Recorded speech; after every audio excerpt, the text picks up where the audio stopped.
괴롭히다. 이 괴롭히다라는 뜻은 낮아짐, 또 겸손, 뭐 이런 것이 다 포함되어 있어요. 여기 이분은 악하게 하리라고 이렇게 번역해 놨는데, 이것은 오히려 낮춘다는 말이 더 맞아요. 겸손하게 하다, 이게 맞아요. 그래서 이 아나라는 이 괴롭히다, 아나는 아인, 눈, 해거든요. 아인은 예수 자신이죠, 그죠? 눈은 누구죠? 그리스도 예수와가 보이고 보이지 않게 규정되어 있는 거죠. 어디에? 우리 마음에.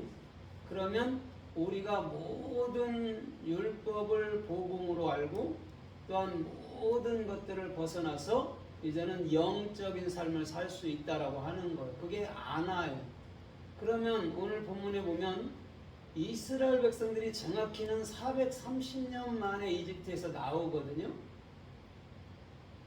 그런데 그들을 어떻게 하기 위해서 400년 동안 그렇게 바로를 통해서 괴로움을 줬을까요? 출애굽기 1장에도 괴롭혔다 했잖아요. 그죠? 왜 고역을 더하고 괴롭혔을까? 뭐 때문에 400년 동안 하나님은 저럴까? 그래서 하나님께서 사람을 훈련시키실 때 우리가 하나님을 보면은 하나님이 우리를 괴롭히네 이렇게 보이는 거죠. 우리가 훈련받으니까. 정확히 30년이 돼야 예수님께서 십자가에서 모든 것을 이루어야 그 노예된 것, 그 죄됨, 그 악됨, 그 지옥에서 해방받는다라고 얘기해 주는 것. 그게 아나라는 그들이 괴롭혔다, 아니면 악하게 했다, 낮추겠다 이런 의미란 말이죠. 그래서 예수님도 이 땅에 와서는 마태, 마가, 누가, 요한복음이라는 사복음을 얘기하잖아요. 그죠? 그게 애굽 생활이에요. 말씀을 우리가 이룰 수 있다라고 얘기해 주는 게 아니라 이 사복음 안에서 우리의 모든 자아 생각들이 죽어지고 그리스도라는 참 영, 참 복음, 참 말로 하나가 되어야 된다라고 얘기해 주는 것이죠. 그래서 말씀 정확히 하나로, 말씀 정확히 한 통으로 주께서 원하시고 이끄시는 그 길을 달려가도록 우리 주님은 말씀한 거라는 거죠. 그러면 오늘 주님께서는 왜 이스라엘 백성들을 400년 동안 바로를 통해서 괴롭히면서 훈련시키면서 또한 낮아지게 만들었나? 아마 그것을 좀 살펴볼까 합니다. 사도행전 12장 1절에 보면 헤롯이 그 예수 사람 중에 몇 사람을 해하기로 결정을 했거든요. 해하기로. 거기서 해하다가 지금 아나예요. 그런데 먼저 해함받은 사람이 요한의 형 야고보죠. 사도. 그렇죠? 그의 목을 베버렸어요. 그러면 왜 요한의 그 사도 요한의 형 야곱이라는 야고보의 목이 떨어지죠? 예?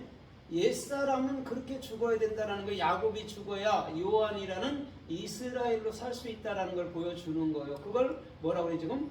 헤아려 하다, 아나 이렇게 얘기해 주는 거라는 거죠. 그게 나쁜 게 절대 아니에요. 뭐 첫 번째 사도의 순교라고 그러는데 그건 순교가 아니에요. 순교는 내 생각이 죽어지는 게 순교라고. 그냥 목만 잘린다고 순교가 아니죠. 그거는 사람들이 육적으로 보는 그런 여론 뭐냐면 잘못 하나님의 말씀을 이해한 거란 말이죠. 진정한 순교는 나의 생각이 완벽하게 그 야고보가 목이 잘린 것처럼 우리도 잘려야 된다는 거죠. 세례 요한이 잘렸던 것처럼, 스데반이 돌에 맞아 죽었던 것처럼 자기의 생각들이 완벽하게 죽어져야 되는 것이죠. 그것을 순교라고 얘기해 주는 거예요. 그래서 요한계시록 6장 4절로 6절에도 보면 제단 아래 있는 영혼들이 부르짖는단 말이에요. 빨리 신원해달라고. 그거는 나의 생각이 죽은 자를 말해주는 거예요. 영으로 기도하는 자들을 말해주는 거란 말이죠. 그냥 육체가 죽어서 그 사람이 아니라고요. 나의 생각이 죽은 자들이 하나님께 진정한 기도를 할 수 있다는 것이죠. 오늘 그것을 아나라는 하나님이 우리를 참으로 우리를 좋게 만들어주는 하나님의 계획이었고, 사람들 편에서 볼 때는 하나님이 왜 나를 이렇게 괴롭히지? 왜 저 사람을 붙여서 이렇게 괴롭히지? 이렇게 가는 것이죠. 그러면은 늘 주님께 원망을 여러분들이 가질 수밖에 없다라는 거죠. 그런 마음을 품고 있다는 거예요. 근데 우리 주님께서는 나는 처음부터 너와 함께 했고 네가 고난받을 때든 슬퍼할 때든 아파할 때든 너와 함께 했다라고 얘기해 주는 거죠. 오히려 그리스도께서 내가 너 안에 살았다 이렇게 말씀해 준다라는 거죠. 그거를 모르게 되면 우리는 끊임없이 고통을 겪는 거고, 그걸 알게 되면 우리는 늘 믿음 가운데서, 말씀 가운데서 존귀한 삶들이 된다라는 것이죠. 그래서 시편 119편 67절에도 뭐라고 그러죠? 내가 고난으로 말미암아 말씀을 지켰나이다 그런다고. 거기서 고난이 지금 여러분 이 아나란 말이에요. 고난으로 말미암아 어떻게 원망했다라는 말이 아니고 내가 말씀을 알았다라는 거죠. 말씀이 내 안에 들어왔다라고 얘기하는 거예요. 지켰다라면 뭐 다윗이 내가 말씀을 다 지켰습니다 이런 얘기하는 게 아니에요. 내 안으로 가졌다라는 게 지켰다라는 거죠. 샤마를 했다라는 거예요. 잘 듣고. 고난이 왜 여러분들 그 사람으로 하여금 말씀을 알아듣게 하는, 원망을 해야 되는 거예요. 그죠? 그런데 진짜 주님을 알게 되면 이 괴롭히는 것, 이 고난은, 이 낮추심은 나를 위한 축복이었네로 가는 것이죠. 오늘 그 자가 복 있는 자인 줄 믿습니다. 그래서 사도행전 14장 2절에서부터 쭉 보면은 뭐가 나오냐면 그 유태인들이 믿음의 형제들을 여러분을 만나면 모함을 합니다. 그래서 이방인들로 하여금 그들에게 악감을 갖게 하거든요. 이방인들로 하여금 수석거려 갖고 사도들을 공격하게 했단 말이에요. 거기서 악감을 갖다가 지금 안하란 말이에요. 뭔가 지금 예수 믿는 사람들, 그리스도인들을 지금 하나님은 훈련해 나간다라는 것이죠. 유태인들을 쓰는 게 하나님이잖아요. 그죠? 그 이단들을 쓰는 것도 하나님이라고요. 우리를 훈련시키기 위해서 정신 차리고 진리로 뚜렷이 서라고 우리를 훈련시키기 위해서 이단들을 보내는 거라고요. 그 말벌들을. 근데 그것이 나쁘다고 그러면 어떡하냐고. 더욱더 진리를 바로 알아서 진리를 바르게 가르침으로 오히려 이단들도 돌아오게 만들어버려야 된다는 것이죠. 하나님은 그 목적을 가지고 있다는 거예요. 그래서 사도행전 18장 10절에서도 이렇게 말씀해요. 너희가 이 성 안에 유한다면 단 하나도 해를 입지 아니하리라. 거기서 해를 입지 아니하라가 지금 아나란 말이에요. 그 성이 누구냐고. 그리스도 안에 있다면 우리는 결단코 해해지는 게 아니라 오늘도 그 겸손을 배워서 주님께서 뭐든지 하시니, 주님께서 모든 것 완벽하게 이끌어 가시네를 정확히 알고 주님께 영광 돌리시는 그런 축복스러운 삶들이 되어야 된다라고 말하는 것인 줄 믿습니다. 이 성 안에 있다면 하나도 해를 받지 않는데요. 그 성은 그리스도 안에 있어야 된다는 것이죠. 오늘도 그 자가 복된 자고, 오늘도 그 자는 무엇을 하든지 주님께 영광이 되는 존귀하고 복된 역사가 날마다 일어날 줄 믿습니다. 그래서 출애굽기 22장 21절에도 이렇게 말씀한 적이 있어요. 너희는 나그네와 고아와 과부를 참으로 뭐라고 그래요? 괴롭게 하지 마라 이렇게 얘기해 주고 있어요. 거기서 괴롭게 하지 말라가 지금 안하란 말이에요. 여러분 잘 보세요. 나그네와 고아와 과부는 아무것도 없는 자들입니다. 그렇죠? 아무것도 없는 자들이에요. 그런데 그들을 왜 괴롭게 하지 말라고 그래요? 괴롭게 해야 되는 것이죠. 왜 괴롭게 해야 되는 줄 알아요? 그래야 하나님의 뜻을 아는 거예요. 왜? 과부와 고아들이 아버지 없는 그 사람들이 얼마나 불쌍하겠습니까? 나그네들이. 그들이 정확히 하나님의 연단이 무엇인 줄 알아서 나의 남편은 그리스도구나, 나의 참부모는 그리스도구나를 알아가야 될 줄 믿습니다. 그걸 괴롭게 하지 마 이렇게 그냥 인간적인 말로 해석해 놓은 거란 말이에요. 고아 괴롭히지 마, 과부 괴롭히지 마 이렇게 한 거라고. 그러나 실상 우리 모두가 이 세상 모든 사람들이 다 고아와 과부와 나그네인 줄 믿습니다. 오늘 그 자들은요, 그 아나라는 그 여러분 참으로 고난, 아니면 아나라는 그 괴로움, 아나라는 그 낮춤, 아나라는 그 겸손을 배워야 된다는 거예요. 우리들은 반드시 고아에게, 또한 과부에게, 또한 참으로 나그네에게 그것을 가르쳐 주실 줄 믿습니다.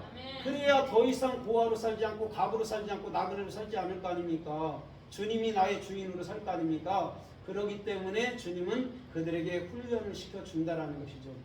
그래서 마태복음 11장 28절에도 나는 마음이 온유하고 겸손하니 내 멍에를 베고 내게 와서 배우라. 그럼 쉼을 얻으리라 그런다고. 거기서 겸손이 아니라고요. 아나라는 같단 말입니다. 그럼 예수님은 겸손의 주체잖아요. 그죠? 주체잖아요. 근데 그 겸손을 우리들에게 주기 위해서 우리들에게 여러분 훈련을 준다는 거예요. 그게 괴롭힘으로 그려지고 있다는 거죠. 이 땅에서는. 근데 그것은 오히려 우리에겐 큰 축복이네요. 주님, 이거 아니면 내가 참으로 당신의 길에서 벗어날 수밖에 없네요. 아까 시편에서 말하는 것처럼 주님의 고난이 오히려 말씀이 지켜지는, 내 마음 안에서 깨우쳐지는 그런 놀라운 삶의 축복이 주님께로부터 임하여 오는 것인 줄 믿습니다. 주님은요 그것을 가르쳐 말할 때 아나 괴로움 당했다 이렇게 얘기해 주는 거예요. 그걸 모르면 이스라엘 백성들이 애굽에서 나와도 강해서 또 여러분들 원망불평하는 거예요. 모르니까. 그래서 40년 동안 그 땡빛에서 뱅뱅뱅뱅 돌다가 다 죽어버리는 거예요. 400년 동안 종로로 탄거에서도 모자라서 40년 동안 그 땡볕에서 돌면서도 여러분은 먹여주고 입혀주는데도 불구하고 뭐라고 그래요? 그들은 원망하고 불평할 수밖에 없다는 거예요. 그들 안에 성령이 없었다는 거예요. 성령이 없는 그 율법주의는요 끝내는 주님 배반한다니까요. 끝내는 주님 원망한다니까요. 그거밖에 없어요. 저런 하나님은 난 안 믿는다라는 거예요. 하나님이니까 우리에게 훈련 주는 거예요. 잘 되라고. 어떤 부모가 세상에도 자녀가 못 되라고 하는 분이 부모가 어디 있습니까? 하나님도 마찬가지잖아요. 잘 되라고 하는 것이지 못 되라고 고난 주는 겁니다. 근데 사람들이 볼 때는 하나님은 나를 괴롭혀, 나를 죽여놔 이런다. 그러면 계속해서 여러분 그 사람은 훈련 받을 수밖에 없다라는 것이죠.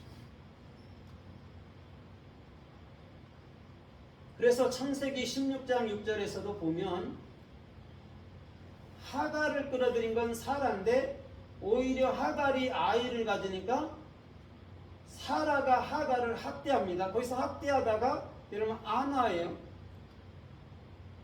그러면 왜 사라는 자기가 애굽 여자 검둥이를 끌어들여 놓고 그를 왜 괴롭힐까요? 그럼 하갈은 그걸 보면 난 내가 애기까지 주인 애기까지 하는데 나한테 이렇게 대우해? 싹 도망가 버려요. 그런데 도망가는 걸 가만히 놔두나요? 9절에 다시금 천사가 너 여준이 가서 복종해 그런다고. 거기서 복종하란 말도 안 와요. 왜 자꾸 안아 이렇게 얘기할까요? 하갈에게. 너 그 밑에 있지 않으면 넌 율법주의라 죽게 돼 있어. 넌 광야로 가봤자 가죽 부대에 그 떡 다 떨어지고 그 물 다 떨어져. 그러는 거예요. 그럼 서로 훈련이란 말이에요. 하갈도 그렇고 사라도 그렇고. 오히려 사라가 훈련이 되니까 이츠학이라는 진짜 여러분 뭐냐면 가짜 아들이 아니라 진짜 아들을 낳는 거예요. 이츠학이라는. 그게 독생자 아닙니까? 예수 그리스도. 그거 주기 위해서 가짜들을 먼저 훈련시키는 거죠. 가짜는 나의 생각과 방법이란 말이에요. 그걸 끊어놓고 하나님의 생각이 돼서 절대적으로 사람으로서 할 수 없는 것을 하나님이 이루어 나가는 거예요. 그게 이츠학을 준 거란 말이에요. 90세에. 아브라함 100세고 사라는 90세. 그게 10살 차이 난다고 나이도 사라하고 아브라함하고. 왜 10살이겠어요? 하나님은 아마르라는 10번의 말을 통해서 창세기 1장의 10번의 말을 통해서 모세가 바로에게 10번의 훈련을 통해서 그